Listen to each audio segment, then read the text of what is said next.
Hello à tous et à toutes, j'espère que vous allez bien par la grâce de Dieu. Alors aujourd'hui on se retrouve pour un nouvel épisode qui s'intitule Jésus trouvera-t-il de la foi dans mon cœur? Jingle. Can you help me to pick up my custody? 'Cause I wanna be worthy but ain't feeling it lately. Alors comme je vous l'ai dit avant notre petit jingle, j'espère que ça va par la grâce de Dieu, que vous avez passé une bonne semaine, que vous avez été édifiés par l'épisode de la semaine dernière que vous avez suivi. En plus, il est en format vidéo et ça faisait un petit mois qu'on n'avait pas eu de format de vidéo. Donc, j'espère que vous avez aimé, que vous avez partagé, liké pour soutenir l'œuvre de Dieu déjà et principalement partager la parole de Dieu à travers les nations. Il y a d'autres personnes qui ont besoin de recevoir de tels témoignages édifiants. Non, le témoignage de Sigrid là.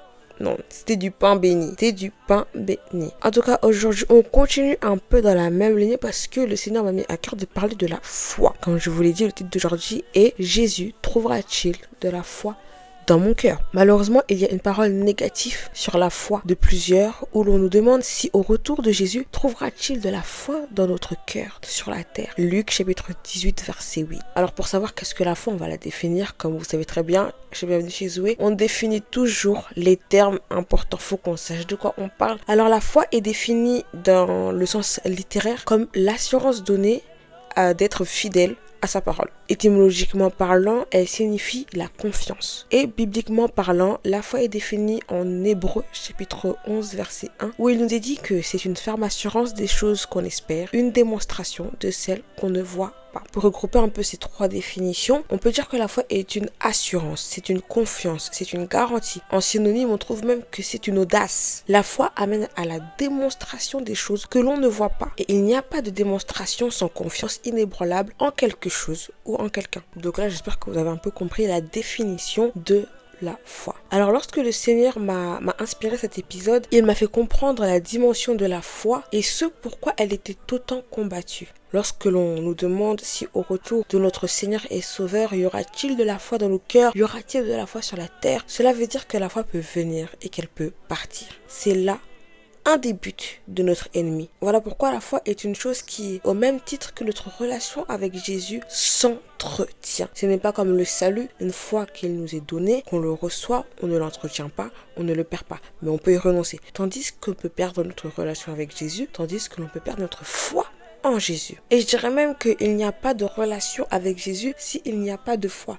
Et il n'y a pas de foi sans relation avec Jésus. Je m'explique. Toi qui m'écoutes, lorsque tu as donné ta vie à Jésus, tu as eu foi, confiance en lui, une ferme assurance en sa personne, en son amour et en ses promesses. Et cela a fait que tu as cultivé une relation avec lui basée sur cette foi-là, basée sur cette confiance-là. Ce qui veut dire que ta foi t'a amené à développer une relation avec Christ. Elle est même la base de ta relation avec Christ, et vice-versa.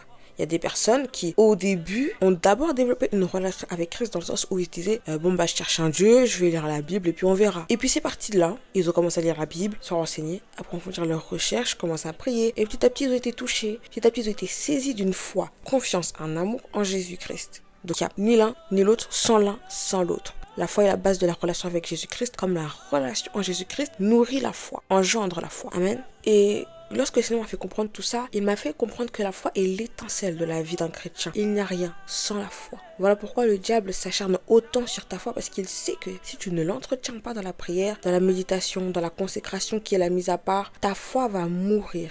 Et l'on ne peut rien faire avec une foi morte. Jacques chapitre 2 verset 17 nous parle de la foi morte en nous disant « Il est ainsi dans la foi. Si elle n'a pas les œuvres, elle est morte en elle-même. Pour mourir, il faut naître. Et pour croître, grandir en bonne santé, il faut bien manger, bien boire de l'eau, avoir une activité physique, etc. » C'est pareil avec la foi. Que tu ne te contentes pas seulement de la naissance de ta foi, mais que tu l'amènes à l'âge adulte en la nourrissant. Et après à la vieillesse, etc., etc.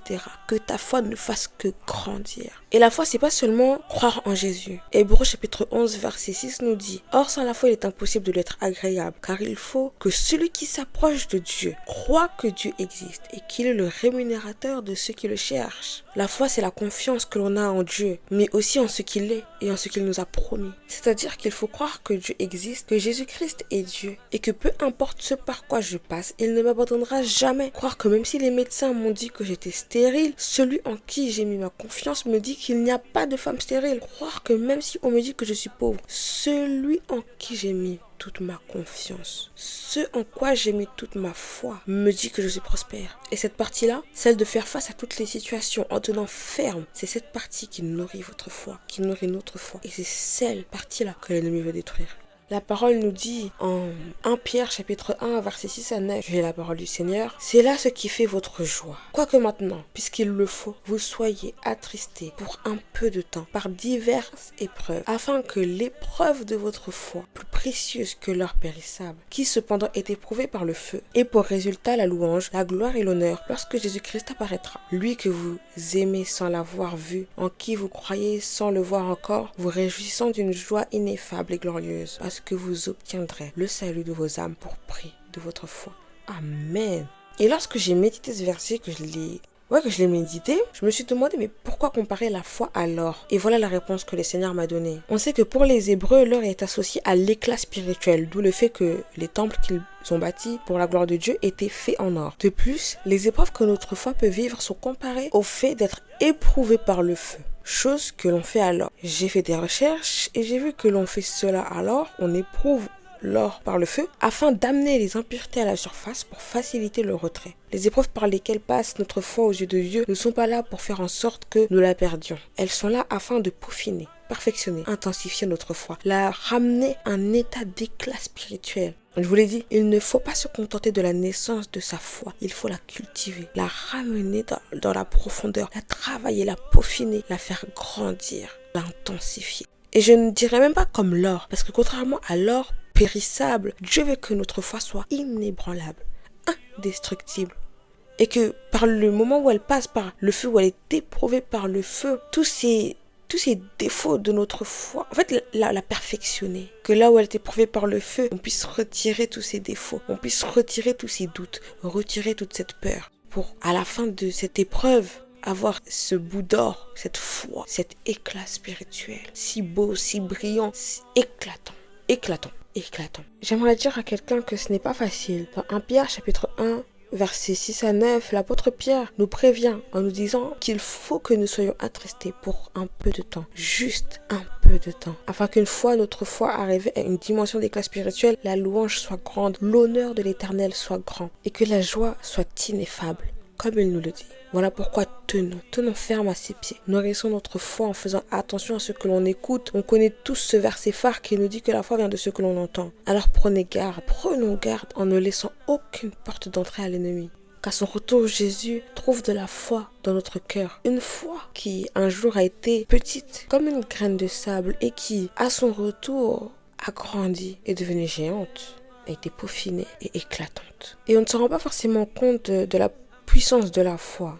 Elle est la clé passe-partout. Elle ouvre toutes les portes. Je vous invite alors à méditer les versets suivants pour que vous puissiez comprendre la puissance de la foi, à quel point elle est incroyable la foi. Alors il y a Matthieu chapitre 21 verset 22, Jacques chapitre 5 verset 15, Luc chapitre 17 verset 6 qui va de pair avec Matthieu 21 et Éphésiens chapitre 6 verset 16. Je vous invite vraiment à les méditer et à vous rendre compte à quel point la foi, c'est vraiment la clé de voûte qui ouvre toutes les portes. Sans la foi, il n'y a rien. Et en tant que chrétien, on doit avoir ce savoir-là, cette connaissance-là. Savoir que sans la foi, il n'y a rien. Combien de fois Jésus-Christ a fait des miracles et il a dit « Va, ta foi t'a sauvé. Va, ta foi t'a sauvé. » Seigneur. Est-ce qu'on s'en rend compte ou pas? Va, ta foi t'a sauvé. Combien de fois il l'a dit? Ça me donne envie de t'adorer là. Seigneur, sans la foi, il n'y a rien. Il faut qu'on s'en rende compte. Il n'y a que la foi qui peut ramener les choses impossibles au possible. La femme à la perte de sang, combien de fois elle a essayé d'être guérie? Mais juste parce qu'elle a eu foi en Jésus-Christ, de dire, si seulement je le touche, il va me guérir, je serai guérie. Sa foi l'a sauvée. Sa foi l'a sauvée. Là, je parle de la femme à la perte de sang parce que c'est un exemple commun. Mais je pense que vous connaissez toute cette histoire dans le livre de Matthieu. Cette histoire, elle m'a troublée. Cette histoire, quand je l'ai lue, j'ai dit, Seigneur, la foi de cet homme-là, c'est ça que je veux dans mon cœur. Je veux cette foi dans mon cœur. Donc, la foi de cet homme, elle m'a troublée. Je vais vous la lire un peu. C'était pas prévu, mais le Seigneur m'a... Je suis portée par l'esprit, là, ça me monte à cœur. Je vais vous la lire un peu. Alors, l'histoire se trouve dans Matthieu chapitre 8, du verset 5 au verset 10. Je lis la parole du Seigneur. Jésus entrait à Capernaum quand un officier romain l'aborda. Il le supplia, « Seigneur, mon serviteur est couché chez moi. Il est paralysé, il souffre terriblement. » « Je vais chez toi, lui répondit Jésus. et je le guérirai. Seigneur, dit alors l'officier. Seigneur, dit alors l'officier, je ne remplis pas les conditions pour te recevoir dans ma maison, mais tu n'as qu'un mot à dire et mon serviteur sera guéri, car moi-même je suis un officier subalterne, mais j'ai des soldats sous mes ordres. Et quand je dis à l'un va, il va.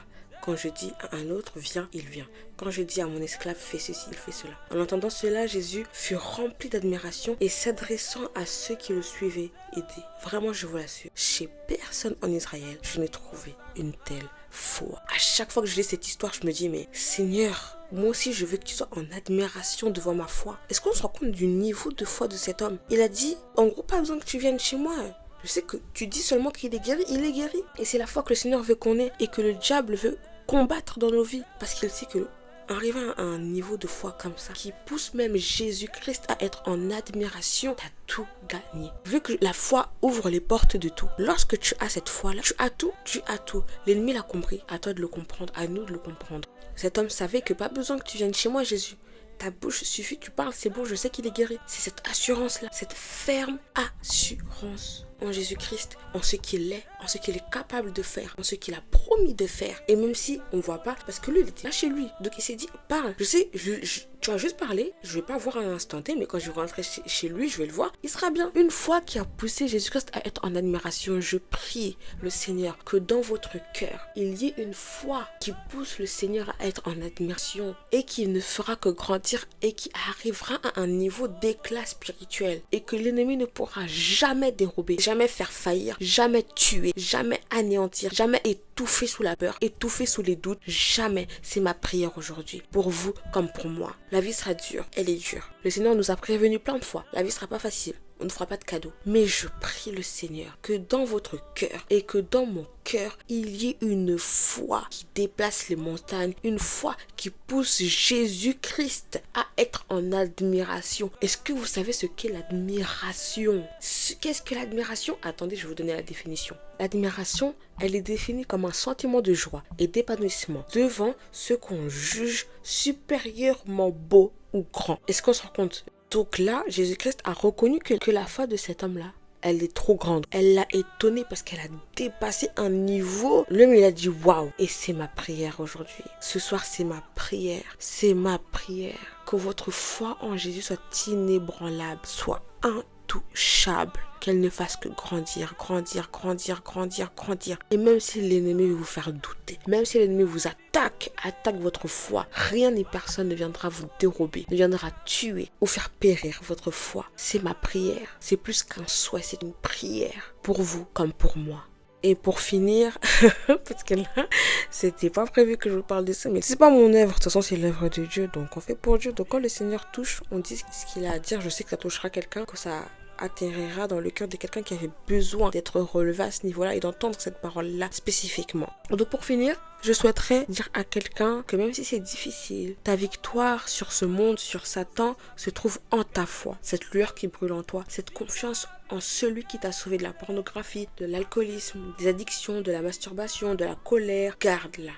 Entretiens-la, entretiens cette confiance-là, garde-la. Je dirais même, entretiens-la comme on entretient un trophée en or. Chaque jour veille à son état. Et si un jour ça va moins bien qu'hier, réfugie-toi au pied du maître. Mais mets-toi en tête que pour toi comme pour moi, il est interdit de laisser Satan dérober notre victoire. Alors nous mènerons le combat jusqu'à la fin et dans la victoire. 1 Jean 5, verset 4 nous dit, parce que tout ce qui est né de Dieu triomphe du monde. Et la victoire qui triomphe du monde, c'est notre foi. Amen.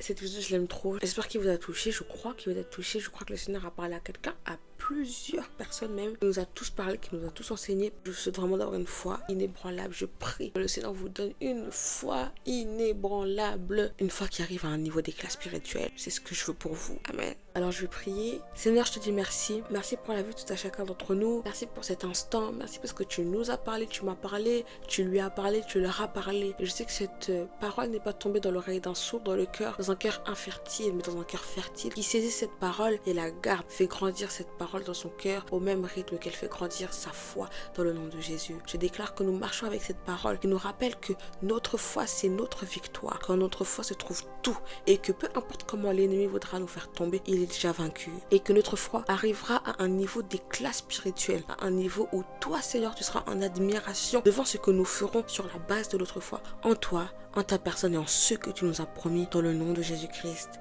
Amen. Amen. J'espère que vous a plu. Je vous fais plein de gros bisous, les Zoé. Je vous aime du plus profond de mon cœur. Et je vous fais plein de gros bisous. On se dit à la semaine prochaine pour un nouvel épisode, un nouveau sujet qui, je crois, va vous toucher. N'hésitez pas à partager. N'hésitez pas à partager. Si tu sais qu'il y a quelqu'un qui était en... Je vais pas dire ce terme parce que je l'aime pas du tout, mais qui en ce moment perdait un peu sa foi, n'hésite pas à lui envoyer, partager, liker, à vous abonner, à suivre les réseaux de Bienvenue chez Zoé parce que c'est là où il y a souvent du contenu quotidien, etc. Moi, je vous fais plein de gros bisous. Le Seigneur vous fait plein de gros bisous. On vous dit à la semaine prochaine. Sur ce, je vous aime, mais Jésus-Christ vous aime plus que moi. Bye bye. And I learned how to be faithful to you, 'cause I never wanna hear you say I never knew you. If I'm being honest, at times I have to try my